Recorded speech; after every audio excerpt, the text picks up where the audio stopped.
안녕하세요, 구독자 여러분. 네, 차인신TV의 빠른 부동산 뉴스 시간입니다.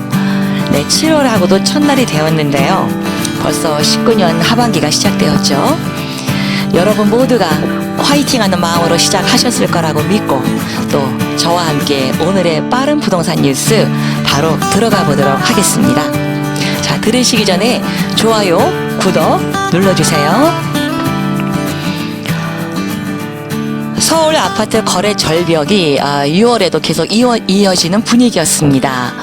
6월달 계약이 체결돼 신고까지 이루어진 것은 자치구당 평균 하루에 한두 건에 불과하다고 합니다. 대출 규제가 대폭 강화된 상태이다 보니 6억 원 이하 중저가 아파트 거래가 대부분이죠. 서울부동산 정보광장은 이달 초부터 집계 기준을 계약일로 변경해 주택 거래량을 집계를 하고 있습니다. 예를 들어 6월 계약이 체결된 건이 7월에 신고가 되더라도 향후 업데이트해 6월의 계약에 포함하는 방식이죠. 현재 주택 실거래 신고는 계약 후 2개월 안에 하게 되어 있어 6월 전체 계약 건수는 8월이 돼야 확인을 할 수 있게 됩니다. 하지만 이를 고려하더라도 이달 현재 거래 추이는 극히 적다는 게 전문가들의 평가입니다. 이달 일평균 거래량을 25개국 자치구로 환산하면 구별로 하루에 평균 1.2건이 계약이 체결돼 신고된 것으로 볼 수 있기 때문입니다. 역시 전반적인 거래량, 여전히 거래 절벽은 지속되고 있습니다. 하반기에 거래가 어떻게 될지 상당히 궁금해지고 있군요. 6월 실거래 내역을 분석해보면 가격대별로는 6억 이하 아파트가 61.6%로 가장 많았고 6억 초가 12억 원 이하가 30.1%, 그 다음에 12억 초과 아파트가 8.3% 순이었습니다. 다만 6억 원 초과 중 고가 아파트 거래는 연초보다 소폭 늘어나는 추세였죠.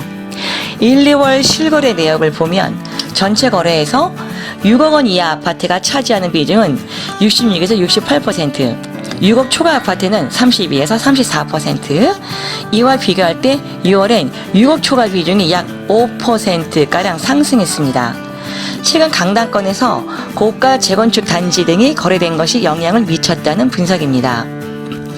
지역별로는 6억 이하 아파트가 다수 포진한 대표적인 서민 주거지 구로구와 노원구가 각각 89건, 84건이 거래돼 가장 많았고요.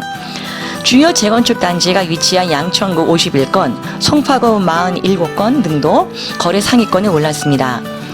반면 금천구와 광진구, 종로구, 중구의 거래는 상대적으로 적은 것으로 나타났습니다.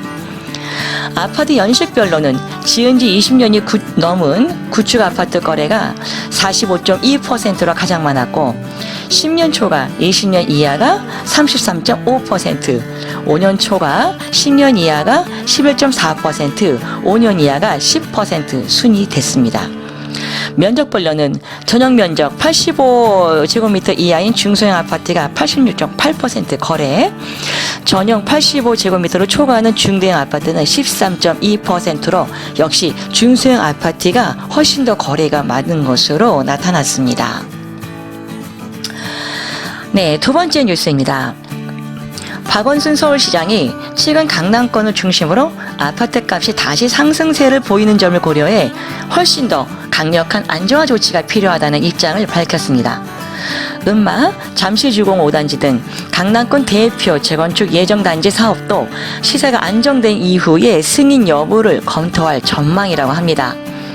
박 시장은 최근 강남 재건축 시장이 다시 꿈틀거리고 있다는 보도가 있는데 어떻게 파악하고 있냐는 질문에 그런 움직임을 조용하게 생각하고 있다며 민감성과 불확실성이 있기 때문에 부동산 시장은 훨씬 더 강하고 지속적인 안정화 조치가 필요하다고 답변했습니다. 박 시장은 중앙정부와 협력해 사활을 걸고 부동산 시장을 잡아야 한다고 생각하며 서울 시내 공공주택 40만 호를 공급하는 등 온갖 방법을 동원하고 있다고도 말했습니다. 박 시장은 은마, 잠실주공 5단지 등 주요 강남권 재건축 단지의 사업 추진 민원과 관련해서 오래된 아파트에서 불편을 호소하는 주민들 호소는 충분히 공감하나 시장 전체에 미칠 영향을 종합적으로 조율할 수밖에 없다며 부동산 안정화 추이 보면서 세밀하게 검토할 계획이라고도 설명했습니다. 여의도 용산 개발 마스터 플랜 공개 시기에 대해선 주택 정책이 안정화될 때까지는 보류한다는 입장에 변화가 없다며 아직 안심할 수 있는 단계가 아니다. 최대한 안정화시키는데 주력할 생각이다라고도 언급했습니다. 그는 전임 오세훈 시장이 추진한 장기 전세주택 제도가 폐지 소송을 받는 거 아니냐는 질문에 폐지하지는 않았고 공급을 줄이기는 했다고 답변을 했습니다. 이어 장기주택 전세는 나중에 분양을 해주기 때문에 당첨되는 사람에겐 로또가 된다며 좀 더 많은 사람들의 주거 문제 해결을 위해 취임 이후에 공공임대주택을 공급했다고도 덧붙였습니다.